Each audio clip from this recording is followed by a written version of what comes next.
Hola amigos, ¿qué tal? Bienvenidos a una nueva edición de Solución Final. Si quieres comunicarte con nosotros, puedes hacerlo a través de los contactos que aparecen en pantalla. Te los voy a recordar en Instagram, @solución.final, correo electrónico lirioteranm@gmail.com. Este programa puedes verlo en cualquier parte del mundo a través de la www.promar.tv y a través de la plataforma Magis TV. Hoy, como todas las semanas, vamos a conversar acerca de un tema bien interesante para la colectividad en general. Se trata del principio de la presunción de inocencia y la importancia de la defensa técnica en el proceso penal venezolano. Para ello, oigamos el caso de la semana. Hola, doctora Lirio. Estoy sometido a un proceso penal por el delito de lesiones personales desde hace más de 6 meses. Me gustaría que usted conversara en su programa acerca de la presunción de inocencia. Alberto, gracias. El principio de la presunción de inocencia consiste en dar un trato de inocente a toda persona que esté sometida a un proceso penal con las consecuencias que de ello se deriva hasta obtener la sentencia definitivamente firme, condenatoria en contra de ese ciudadano. Este principio está muy ligado o muy relacionado con el derecho a la defensa.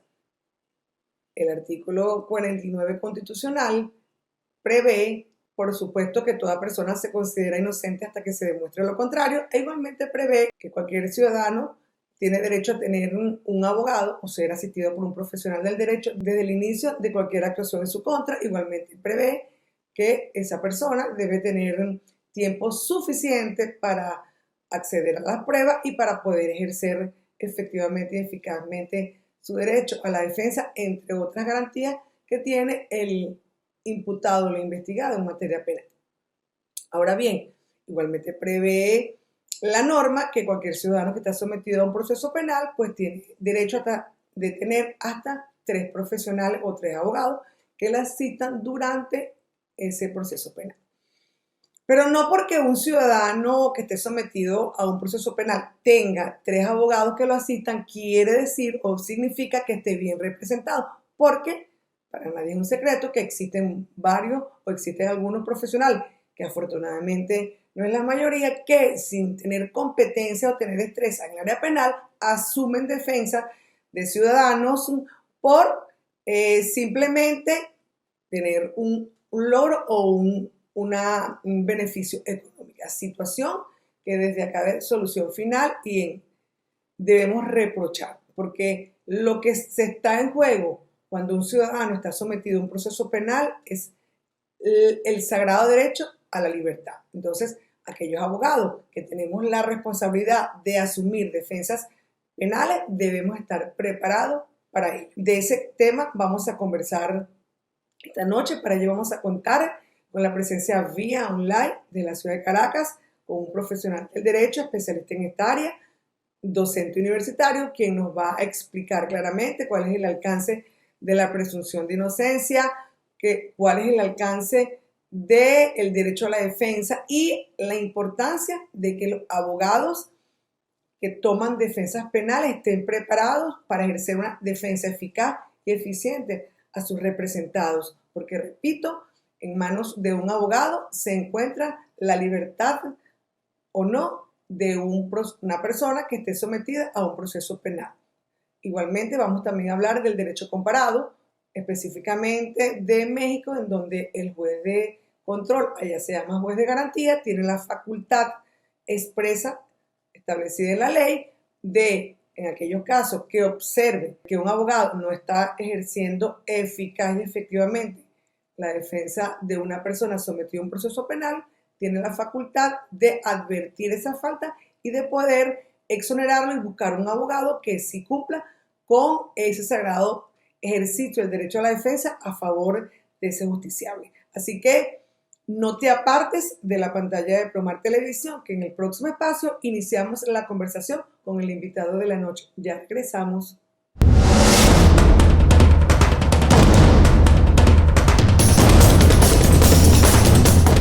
Amigos, estamos de vuelta nuevamente en Solución Final. Como les dije en el espacio anterior, hoy contamos con la presencia vía online de la ciudad de Caracas. Leonardo es abogado con posgrado y especialista en Derecho Penal, especialista en Derecho Procesal Penal, especialista en Literatura Latinoamericana, magíster en Ciencias Penales y Criminológicas, doctor en Jurisprudencia, candidato a doctor en Ciencias Jurídicas, por supuesto, profesor universitario, ahora está residenciado en la ciudad de Caracas y abogado en ejercicio.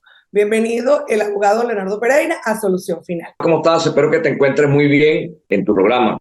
Es muy visto y sé que tienen un auge publicitario de verdad muy bueno a nivel nacional.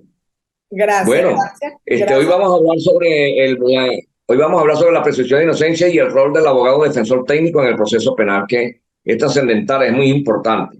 Claro. Leonardo, ya tú has sido invitado en otras oportunidades a nuestro programa, porque por supuesto es un honor tenerte nuevamente acá en Solución Final. Hoy vamos a hablar de un tema, como tú acabas de decir, bien importante para las personas o los abogados que trabajamos con el área penal. Vamos a hablar de la presunción de inocencia y la importancia del defensor. Bueno, fíjate, lo primero que hay que hacer, yo creo que lo más importante, la esencia del proceso penal, por supuesto, está en nuestra legislación y en aquellos países donde se aplica el sistema adversarial acusatorio, es que la regla es que toda aquella persona que de alguna u otra manera esté siendo señalado o como autor, como partícipe de un delito determinado, sin importar la entidad delictiva por la cual ha sido imputado o está siendo investigado, sin importar la penalidad de esa entidad, en principio, por regla general, en un sistema adversarial acusatorio tiene que ser juzgado en libertad. Por supuesto que hay sus salvadas excepciones,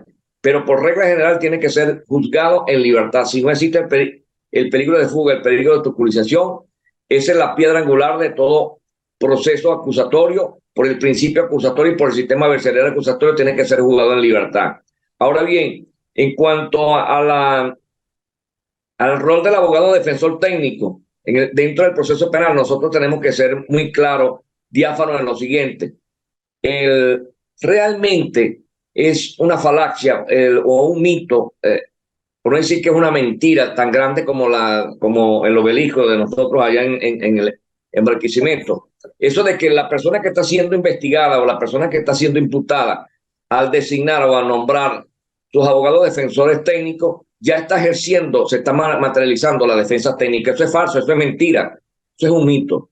Porque muchas veces esa designación, y sobre todo cuando no tiene los recursos necesarios económicos para designar a defensa privada, aunque habría que abrir un corchete, un paréntesis, es dentro de la defensa pública existen profesionales del derecho muy buenos, excelente, muy bueno.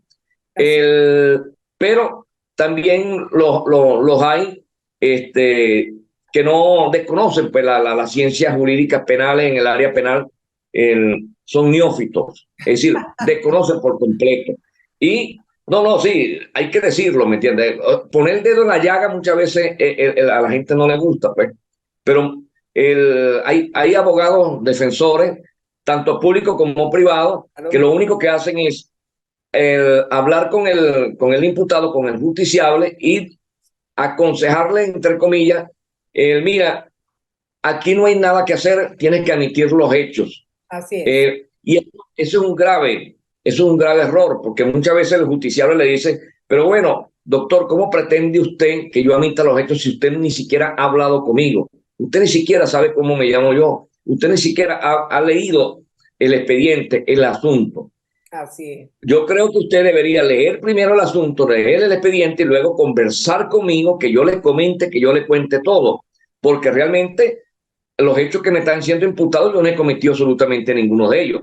O pone tú que hubiese otro caso, le están imputando 3 o 4 delitos y él dice, efectivamente, yo tuve una participación activa o pasiva en esta entidad delictiva, pero las otras 3 que me están siendo señaladas, que me están incoando, yo no he participado, yo no he cometido ningún delito. Yo podría admitir los hechos en cuanto mi participación en cuanto a esta entidad delictiva, en cuanto a este delito, pero el resto de los ilícitos penales que me se están inculpando. Por supuesto que yo no lo voy a admitir porque yo no tengo ningún tipo de participación y yo le voy a pedir a usted, le voy a exigir a usted que no vamos a admitir los hechos por esa entidad electiva y vayamos al juicio oral y público.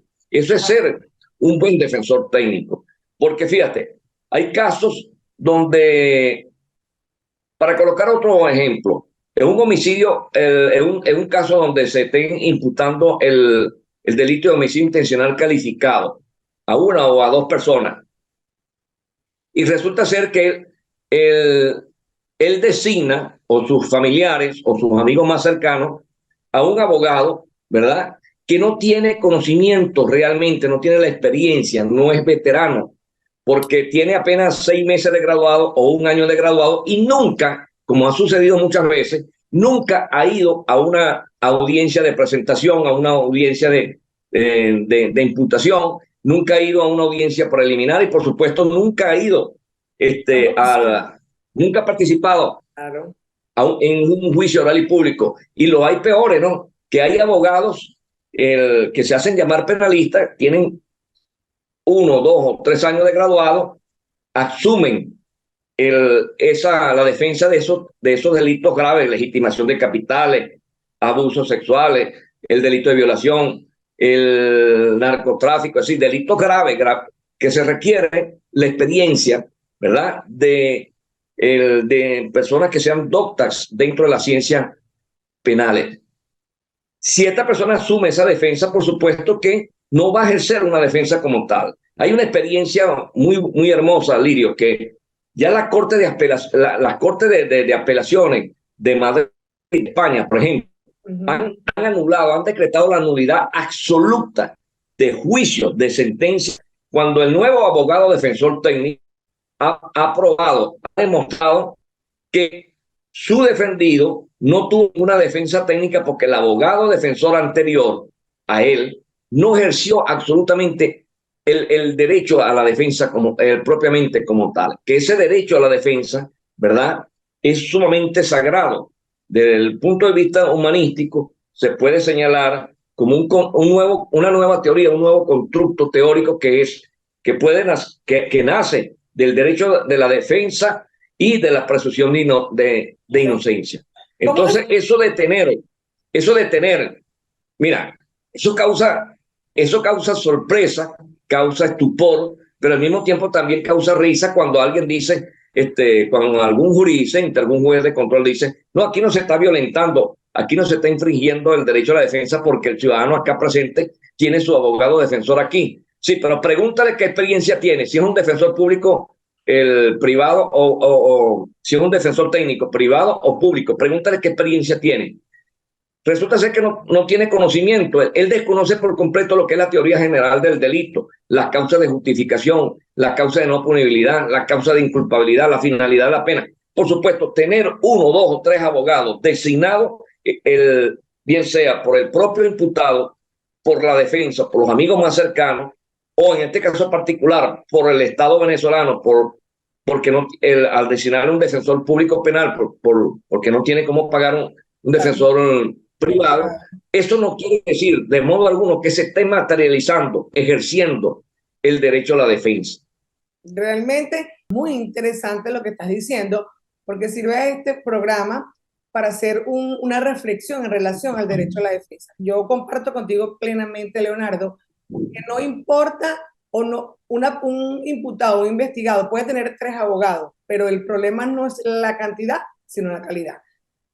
Sí, por supuesto. Yo también creo que aquí hay que llamar a la reflexión a los jueces de control o a los jueces de juicio. Estamos hablando de materia penal. ¿Por qué? Porque si un juez de control en una audiencia de presentación, que es lo primero que ve el juez, observa claramente que el defensor no está en capacidad de asumir la defensa, él mismo debe hacer un llamado de atención. Porque bueno, usted tiene un defensor, como se oye en muchas oportunidades. No, es que si tú sabes que el defensor no sirve, haz un llamado de atención y déjalo plasmado, porque el pobre hombre, la pobre mujer, que son los justiciables, están en completamente indefensión. Estamos completamente de acuerdo en eso. Claro, fíjate que en los Estados Unidos mexicanos, ¿verdad?, que así es que se llama México, en México, el Código Nacional de Procedimientos Penales, en México me han publicado a mí 2 obras jurídicas, Y yo he estudiado, analizado la Carta Política fundamental de los Estados Unidos mexicanos y, por supuesto, la ley adjetiva por antonomasia, que es el Código Nacional de Procedimientos Penales. Ese Código Nacional de Procedimientos Penales establece la normativa procesal de la facultad, la potestad que tiene el juez de garantía, que es el mismo juez de control de nosotros, porque el juez de control simplemente, además de ser fiscal de los fiscales, por supuesto es el juez de garantía. Él lo faculta para que en el momento en que se percate, lo que tú acabas de decir, tomando tus expresiones de tu palabra, pero ese es un artículo, no sé si es el 230 o el 280, no sé con exactitud, podría tener un lapso, pero la normativa sí me la sé. La normativa de ese artículo señala que si el juez de control, el juez de garantía se percata, se da cuenta que el justiciable, es decir, el imputado, no tiene una defensa técnica eficiente, tiene la facultad para advertirle al justiciable, al imputado, que tiene 48 horas para designar un nuevo defensor técnico. La figura procesal se denomina la defensa técnica eficiente. Quiere decir que si el juez de garantía, el juzgador, el jurisdicente, se percata y se da cuenta que el imputado, ¿verdad?, tiene en ese momento una capiti diminutio en cuanto a la defensa técnica, porque su abogado desconoce por completo lo que son las ciencias jurídicas penales, él desconoce la teoría general del delito, se percata y se da cuenta, y el jurisdicente es el director del proceso, así como el director de la investigación es el Ministerio Público, pero el director del proceso es el jurisdicente, es el que tiene la facultad, esa potestad de fiscalizar, de controlar, que se cumplan las ritualidades, los requisitos del principio de la legalidad constitucional y, por supuesto, del principio de la legalidad ordinaria. Él, al percatarse, al ver que el justiciable no tiene realmente una defensa técnica eficiente, le advierte que tiene que designar, suspende la audiencia y tiene que designar dentro de las 48 horas un abogado que sí sepa, que tenga la experiencia. Y en el supuesto caso que el justiciable no designe otro abogado, está facultado el juez para designar un defensor público. Fíjate lo que te voy a decir, un defensor público que va a colaborar, a trabajar conjuntamente con ese abogado, pero quien será el director, va a ser el director de esa defensa. Quien va a llevar esa defensa va a ser el abogado designado por el jurisdicente, por el juez de garantía, quien trabajará con el abogado defensor técnico. Porque para el jurisdicente es trascendental, importante, que realmente se materialice la defensa técnica. La defensa técnica sea eficiente, que realmente se diga, este imputado realmente se está cumpliendo con el principio del derecho a la defensa. No velvar, porque ese es un mito. No, tiene sus dos abogados defensores, pero esos dos abogados defensores tienen apenas 1 año o 6 meses o no tienen experiencia en el área penal. Se percata y se da cuenta, por supuesto, el jurisdicente, y tomando en cuenta esa normativa que ahí lo faculta, tanto la Carta Política de los Estados Unidos Mexicanos como, por supuesto, el Código Nacional de Procedimientos Penales, lo faculta para advertirle al imputado que tiene que cambiar. Tiene 48 horas para cambiar. No lo cambia. Él le designa un nuevo abogado, quien va a dirigir esa defensa técnica. Así sí podemos estar presentes y decir que se ha materializado la defensa técnica. Sí, incluso hay otra figura procesal, rapidito, hay otra figura procesal que a mí me llama poderosamente la atención, y yo quisiera que esa figura en una próxima reforma del Código Orgánico Procesal Penal, que por cierto, nuestro Código Orgánico Procesal Penal es el mejor del mundo. Claro. Aquí yo no estoy hablando de nada de política. Tenemos la mejor carta política fundamental, la Constitución de la República Bolivariana de Venezuela. Créanme que es la mejor del mundo, porque yo me he estudiado todas las cartas políticas de todos de todos los países sudamericanos y latinoamericanos, donde me han publicado a mí en 6 o 7 países 11 libros de mi autoría. Es decir, que yo he Eso lo estudiado... vamos a tocar, Leonardo, disculpa que te interrumpa, eso lo vamos a tocar ahora en el próximo espacio cuando hablemos de la presunción de inocencia, pero para culminar este espacio, porque ya estamos en los minutos finales de este espacio, yo diría que en una próxima reforma, pues, tenemos que hacer una observación a nuestro poder legislativo, porque hay que incluir esa facultad que debe tener el juez de control para advertir. Y también, es una opinión personal, Leonardo, como el juez de control es el garantista, es el llamado a garantizar que se cumplan los derechos de ambos lados, también deberían incluirse que cuando el fiscal del Ministerio Público cometa unas aberraciones jurídicas, porque de eso vamos a comentar en este programa, también debe de advertirlo, porque no puede ser que los excesos, o sea, en relación al Ministerio Público hay un exceso de poder. Por supuesto que en relación a la defensa hay una disminución absoluta del derecho a la defensa. Tenemos que hacer el primer corte en Solución Final. Bueno, no te apartes de la pantalla de Promar Televisión, que ya regresamos.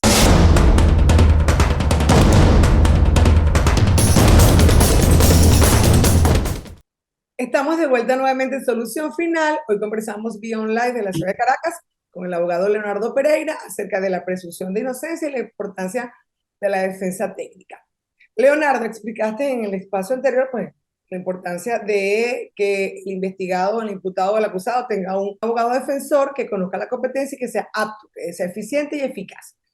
Porque, por supuesto, en caso contrario, desvirtúa el derecho a la defensa. Ahora vamos a hablar de la presunción de inocencia. Vamos a hablar un poco cuál es el significado de la presunción de inocencia, de que todo el mundo habla, y cuáles son esos derechos que encierra esa presunción de inocencia.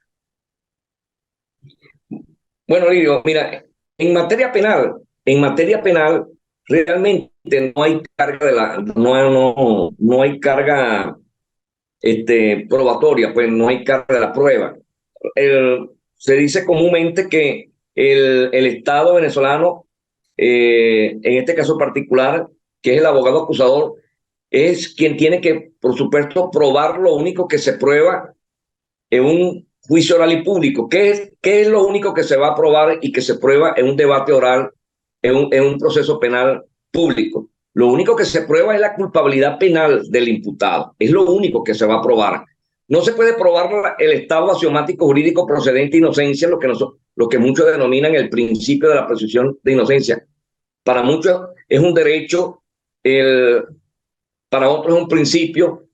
Hay otros autores entre lo que me cuento, en que yo coincido con ellos en el sentido de que realmente no es un derecho per se, es decir, un derecho de jure, porque decir que alguien es inocente de jure, no tendría sentido entonces llevarlo a un juicio oral y público. ¿Para qué se va a llevar a un juicio oral y público si ya está considerado que es inocente per se? No. Por eso que es un estado axiomático jurídico procedente de inocencia que deberá ser abatido, destruido, desviado por el Ministerio Público o el acusador particular propio, si lo hubiere, mediante una mínima actividad probatoria, con un conjunto, con un conglomérado, por supuesto, del acervo probatorio, con pruebas que hayan sido adquiridas, alcanzadas, logradas en forma lícita, legítima y legales. Y, por supuesto, que hayan sido incorporadas al proceso, al juicio oral,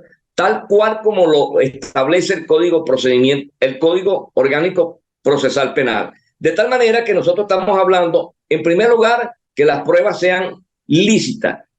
Eso significa que hayan sido logradas, alcanzadas, respetándose las ritualidades del principio de la legalidad constitucional. Pero al mismo tiempo estamos hablando de pruebas defectuosas, ilegales o nulas o inconstitucionales. Por lo cual, esas pruebas que fueron alcanzadas en forma lícita, ¿verdad?, tienen que ser incorporadas al proceso tal cual como lo establece la normativa procesal. Creo que el artículo 181 del Código Orgánico Procesal Penal, cuando te dice que los elementos de convicción tendrán plena eficacia probatoria, tendrán validez, siempre y cuando hayan sido incorporados al proceso penal tal como lo establece. Es decir, tú no puedes promover, tú no puedes ofertar una prueba documental denaturalizando, valga el pleonasmo, su naturaleza jurídica. Tú no puedes ofertar una prueba documental como si fuese un informe. O tú no puedes promover el ofertar una prueba documental como si fuese una experticia. Allí, si esa prueba que fue adquirida en forma lícita, ¿verdad? Es una prueba lícita, pero si tú la incorporas al proceso, denaturalizando su esencia, su naturaleza jurídica, indudablemente que se está violentando el principio de la legalidad ordinaria. Por lo tanto, mutante mutandi, estamos en presencia de una prueba irregular, defectuosa, aun cuando se adquirió en forma lícita, pero no fue incorporada al proceso, como lo establece el Código Orgánico Procesal Penal. Por lo tanto, estamos en presencia de una prueba irregular y mutante mutandi también no tendrá la eficacia probatoria, no tendrá validez probatoria. Lo otro es que como decimos que en el proceso penal lo único que se prueba es la culpabilidad penal del procesado. Eso tiene que ser a través de una mínima actividad probatoria. El imputado, por supuesto, puede guardar silencio, exactamente. Puede guardar silencio, puede abstenerse de declarar, puede declarar cuantas veces así lo desee, siempre y cuando no sea para obstaculizar el proceso, para dilatar el proceso. Tiene derecho a declarar en la cuantas veces lo desee, sí, pero acatándose la normativa procesal tal cual en las oportunidades, en los lapsos, ¿verdad? Establecido en el Código Orgánico Procesal Penal y que no sea para dilatar. Y por supuesto, es el único sujeto procesal fundamental que tiene derecho a mentir. A mentir. Si quiere mentir, esa es su teoría del caso, esa es su coartada. Y esa mentira no puede ser por parte del Ministerio Público, por supuesto, o por parte del acusador particular propio, si lo hubiere, no se puede señalar en causa negativa. Es decir, el hecho de que el imputado haya mentido o se haya tenido de declarar, eso no es óbice para el señalar o para desvirtuar ese estado somático jurídico procedente de inocencia.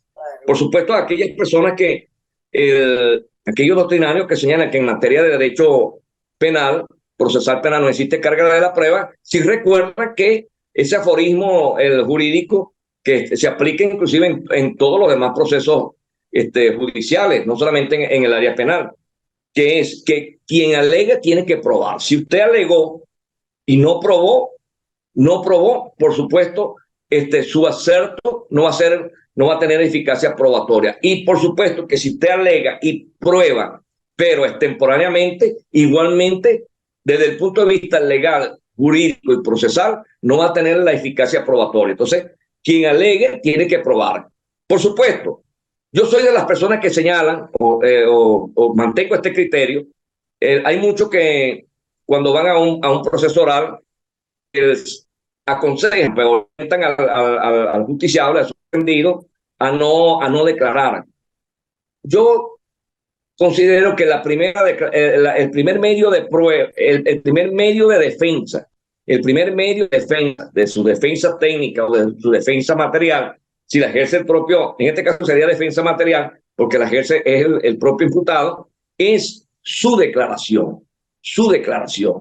Entonces, el imputado tiene derecho a declarar, como también tiene derecho a abstenerse de hacerlo, y por supuesto tiene derecho a estar presente. Ahora se ha dado en algunos casos de que tiene que ausentarse el imputado porque va a declarar un órgano de prueba testimonial y el testigo tiene temor de que esté presente el imputado. El proceso penal, ¿a quién pertenece? El proceso penal pertenece al imputado. El imputado tiene un derecho fundamental, esencial, y tiene que estar presente en el debate probatorio, tiene que estar presente en el juicio. Y es más, la Carta Política nuestra, la Carta Política Fundamental y el Código Orgánico Procesal Penal, si no recuerdo mal, el artículo 139, el 139, 137, 138, por ahí, señala que el justiciable, ¿verdad? El imputado al acusado puede hacer observaciones si una vez que cada órgano de prueba testimonial o cada experto, cada perito se haya materializado en el debate oral, el imputado puede hacer las respectivas observaciones.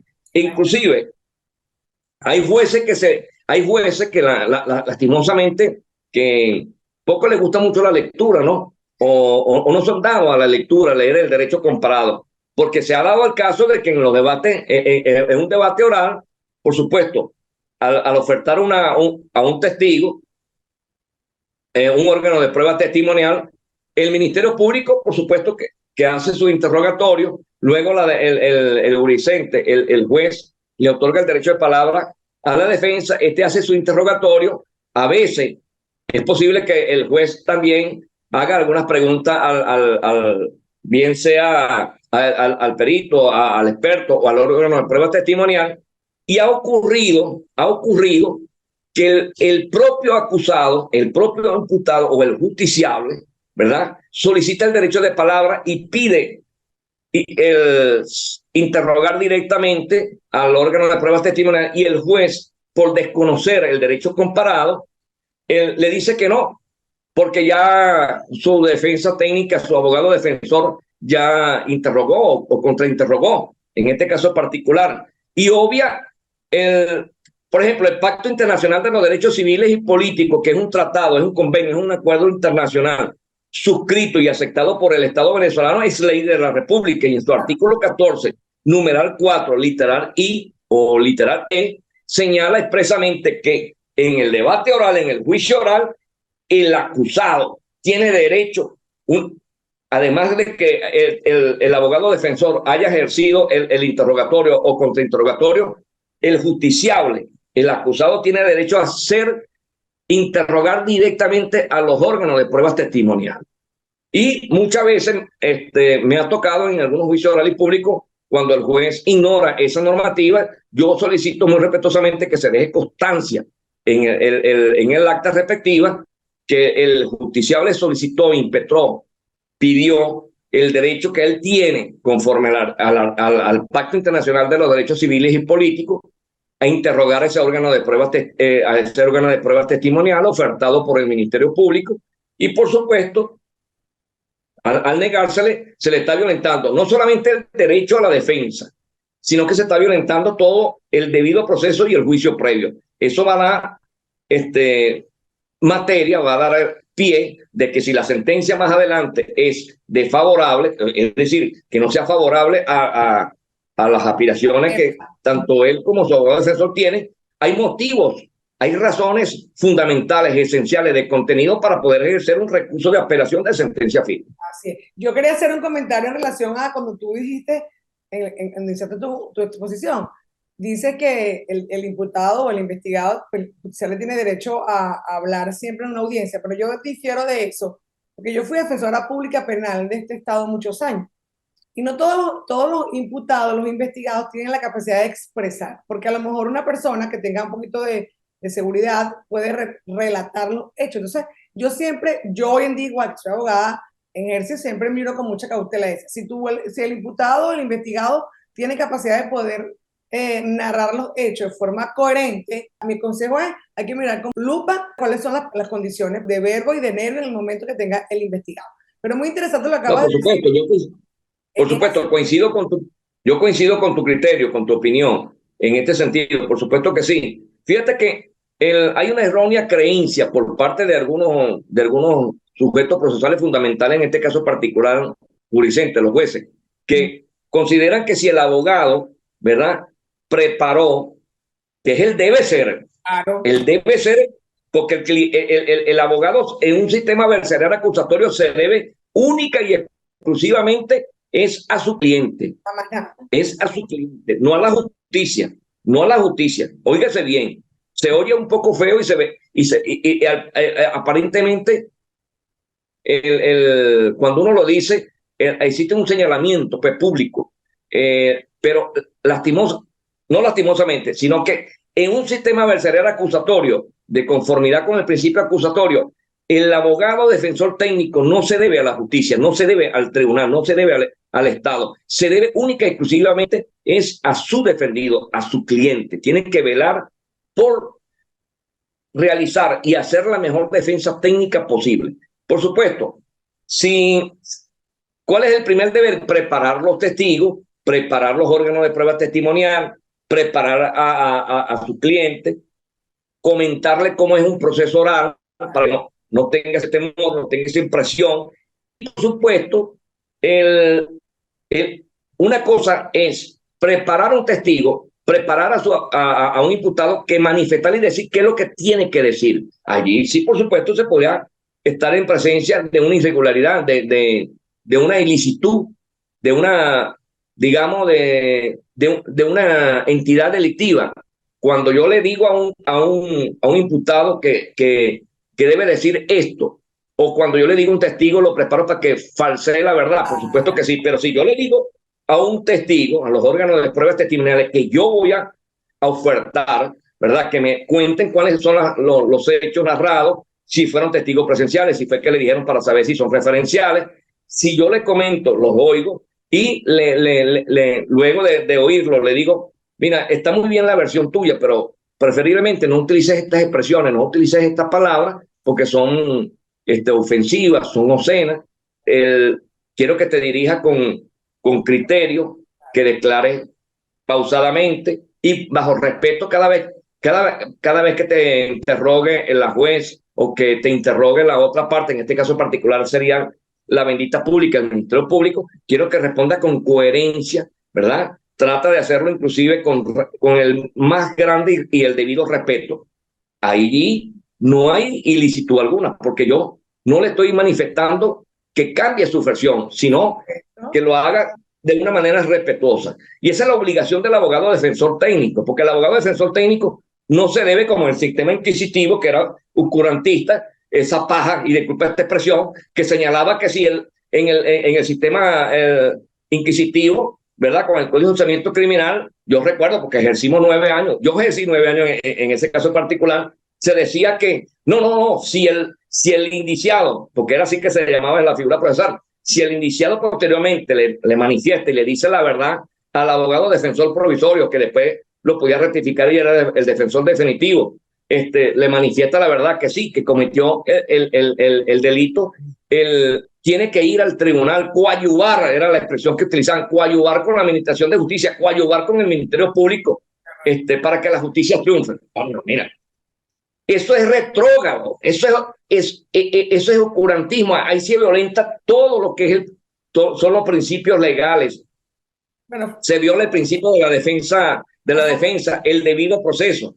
O no, en un sistema adversarial acusatorio como es el nuestro, claro, un sistema adversarial acusatorio mixto, el abogado defensor se debe única y exclusivamente a su cliente. Está bien, coincido contigo y siempre y cuando se debe a su cliente porque tiene que ejercer una excelente defensa. Y cuando tú dices a testigo, tú tienes que prepararlo, claro que hay que prepararlo, pero no para decir mentiras, es para que cuando vayan al juicio sepan a qué se van a enfrentar, porque tú y yo somos penalistas y nos formamos aquí, tenemos 30 años trabajando y sabemos cómo la presión que genera un tribunal penal. Una persona que no está acostumbrada, claro que hay que explicarle a dónde es que va a ir, no a mentir. Tenemos que hacer el próximo corte de solución final. Amigos, les recuerdo que estamos vía online de la ciudad de Caracas con el abogado Leonardo Pereira acerca de la presunción de inocencia y la importancia de la defensa técnica en el proceso penal venezolano. No te apartes de la pantalla de Promar Televisión, que ya regresamos.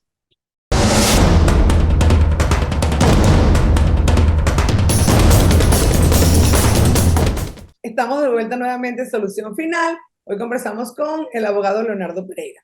Mi querido Leonardo, hemos llegado a los minutos finales del programa. Muy complacida con tu entrevista. Quiero que para que finalicemos, tú, por favor, danos unas pequeñas recomendaciones en relación a todo lo que hemos dicho en la noche de hoy, para que luego, antes de finalizar, invites al evento que sé que vas a tener en Barquisimeto, conjuntamente con Fermín Mármol el 6 de abril. Entonces, las cámaras son tuyas para que des tus consideraciones finales. Bueno, en primer lugar, nosotros tenemos que recordar,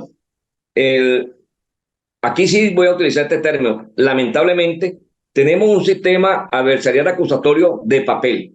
Es decir, tenemos la mejor carta fundamental, la mejor constitución, la mejor carta magna del mundo la tenemos nosotros los venezolanos. La mejor ley procesal penal la tenemos nosotros los venezolanos, que es el Código Orgánico Procesal Penal.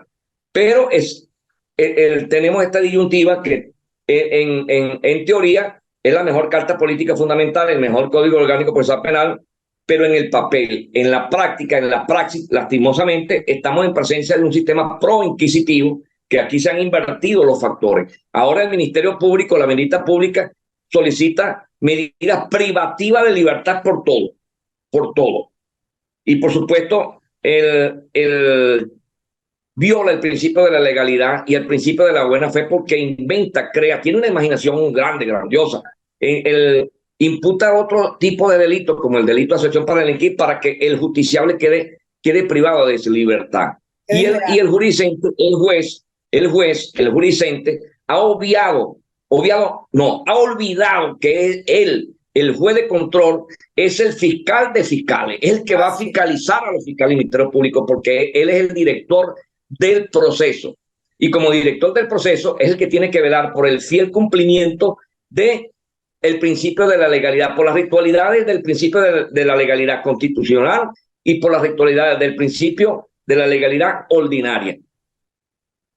Diciendo esto, mi apreciada doctora Lirio Terán, voy a invitar a todos los abogados que ejercen en el área del derecho penal y por supuesto a todos aquellos estudiantes que tienen ese amor, esa pasión por las ciencias penales, a que comparezcan el día 6 de abril del presente año a las 8 de la mañana en el Hotel El Príncipe, que se va a celebrar la primera jornada de derecho procesal penal y, por supuesto, de criminalística, de política asegurativa.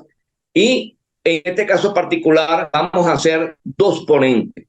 Yo voy a tener la honra de estar acompañado del doctor Fermín Mármol García, un excelente procesalista penal, además con una experiencia criminalística enorme. Yo creo que uno de los pocos ciudadanos, los pocos profesionales del derecho que tienen amplia experiencia en cuanto a la materia de la seguridad es el doctor Fermín Mármol García.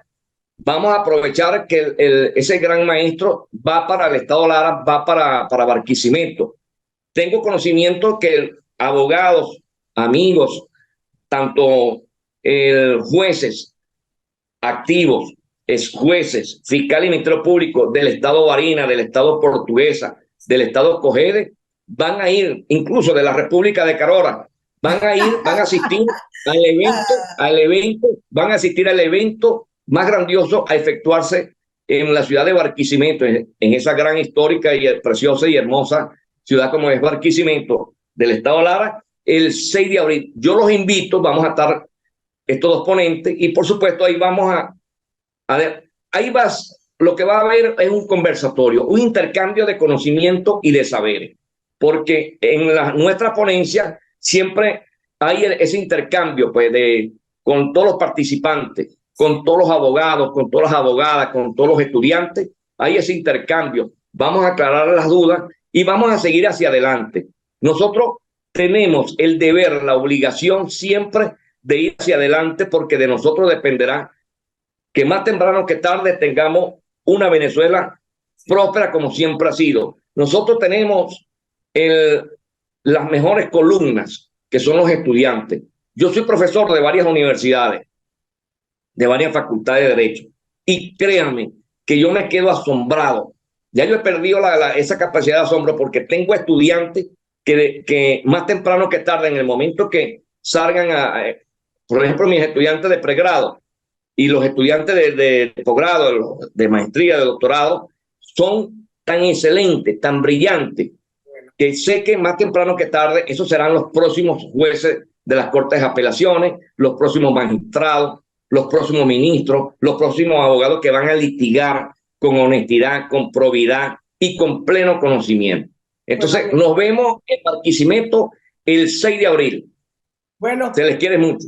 Como yo te oigo hablar a ti, vamos a decir amén, amén, amén, porque yo sí coincido contigo, Leonardo, tú que eres profesor universitario, que en algunas oportunidades también he estado como docente. Existe mucho material en Venezuela para que existan excelentes profesionales. Lo que pasa también que los abogados tenemos que entender que cuando nos graduamos, eso es una escalera, es un escalafón. No, ya estamos graduados, somos abogados y no vamos a estudiar más nunca. Entonces, ahí está creo que el meollo del asunto, que los abogados No, que tenemos la obligación, tenemos que estudiar. Nosotros tenemos la obligación. No, es que nunca dejamos de ser estudiantes. Pero Mira, la buenos semana, abogados, ese es el problema. esta Buenos semana que está abogados. por concluir, yo defendí mi tercera tesis doctoral, que fue presentada y defendida en la UNED para obtener el título de doctor en seguridad ciudadana. Me quedan por presentar todavía 2 tesis doctorales, por ahí estoy reuniendo para pagar los aranceles de esas universidades. Sí, estoy reuniendo, ¿me entiendes? Cuando tengo los aranceles,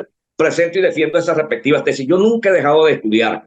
Bueno, Y nunca lo dejaré estudiar, salvo cuando el de arriba me mande a buscar, me mande el ticket que me tengo que regresar. pero es que yo creo que ahí está el llamado nuestro, que estos abogados jóvenes tienen que prepararse, porque efectivamente, hoy en día, yo también siento, y esto es una opinión personal, no sé si tú coincides conmigo, que los sueldos de la administración pública son muy bajos y de repente los profesionales que van allá a lo mejor lo hacen como un trampolín para ir luego a otros cargos, pero es que en estos casos tienes que profesionalizarte y también hay que dejar también el miedo, porque hay muchas oportunidades, Leonardo, los jueces, los fiscales, los defensores, siempre argumentan que no hacen excelente defensa porque tienen presiones de sus superiores. Eso no siempre es así. Eso no siempre es así. Nosotros tenemos buenos abogados, claro, que ejercen como en funciones de jurisdicentes, de jueces, de fiscales, de ministerios públicos, de defensores técnicos públicos. Tenemos buenos. Yo he dado conferencias en la Escuela Nacional de la Magistratura y en la Escuela Nacional de la Defensa Pública, y me consta que hay muy buenos, excelentes profesionales que se están ejerciendo, trabajando con ahínco, pues con ese amor, con esa pasión, tanto como defensores públicos penales como jurisdicentes. Pero sí hay pequeños focos, hay unos focos pequeños que hay que exterminarlos, extirparlos, pues como esos tumores cancerígenos. Que están allí sin tenerle amor al derecho, están allí sin tenerle amor a las ciencias humanísticas, porque no hay nada más humano que la libertad de una persona, que la vida de una persona. Entonces, hay jueces que, mira, voy a contarte anécdota rapidito, pues, a mí hará cosa de 2 meses, un abogado que ejerce funciones de juez de control en el Palacio de Justicia, aquí en el área metropolitana de Caracas. Yo ese día yo miraba para todas las partes porque yo pensé que era cámara escondida o alguien que me estaba firmando. Me dijo en mi propia cara, en mi propia cara, un muchacho que no llega a 40 años, ejerce como juez de control, me dijo: profesor, el tener conocimiento no vale aquí en este país.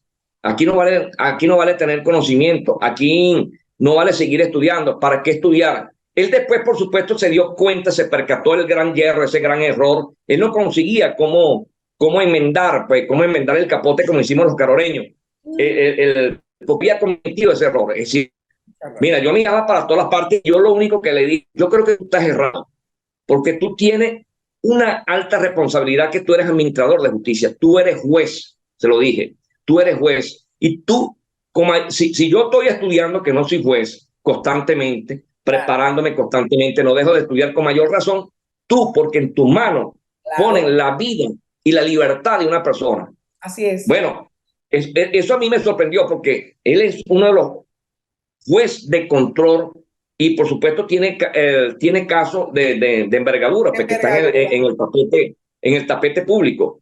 Y a mí me asustó muchísimo, ¿me entiendes? Tú sabes que yo soy pueblerino, yo soy de la República de Carores, y que alguien que está administrando justicia le diga a uno que no vale tener conocimiento, que no vale la pena seguir estudiando, que aquí no hace falta los estudios, a uno le da temor, a uno le da miedo. Eso es así como cuando le dicen a uno que la Sayona o el diablo de Carroza se le aparece a uno después de las 11 de la noche en la plaza Chío Subillaga. Yo ese día me sentí muy temor, sentí demasiado temor, y me preocupó que un juez de control activo en funciones de control piense de esa manera. Bueno, eso también, qué bueno que tú, que eres un hombre bastante fogueado en la academia, que eres un hombre respetado en el área penal, pues hayas tenido la valentía de decir esto en este programa, porque seguramente ese juez va a oír este programa, porque este programa lo vamos a... Sí, pero no, y él lo sabe porque él cuando me ve le da así como cierta pena. Él estuvo inclusive en una conferencia que duró 3 horas y media, que yo di en la Escuela Nacional de la Magistratura. Él estaba allí. Y bueno, él me dijo así, de esa manera, pues, pero también conozco jueces impolutos, jueces que constantemente son esclavos de la lectura. Así Puedo que nombrar varios, ¿entiendes? claro, tengo que darte gracias por habernos acompañado en la noche de hoy. Me encantó la entrevista. Gracias a ti, Lidio. Fue bastante Gracias a didáctica. ti. Gracias, gracias porque siempre eres un amigo de la casa. Yo diría que la presunción de inocencia está pues, presente en toda la vida de un ciudadano. ¿Cuáles son tus redes sociales?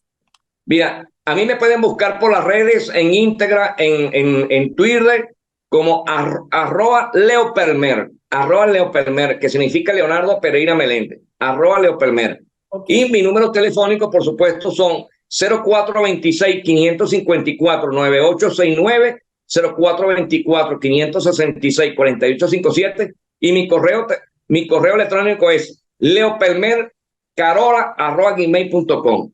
El Okay. Carola siempre al lado para diferenciarme y distinguirme de los demás. Bueno, ya saben que a todos los amigos que nos escuchan esta noche, ahí están las redes sociales de nuestro invitado, pues que es una persona bien conocedora del área penal. Yo agregaría, tenemos que prepararnos y estudiar.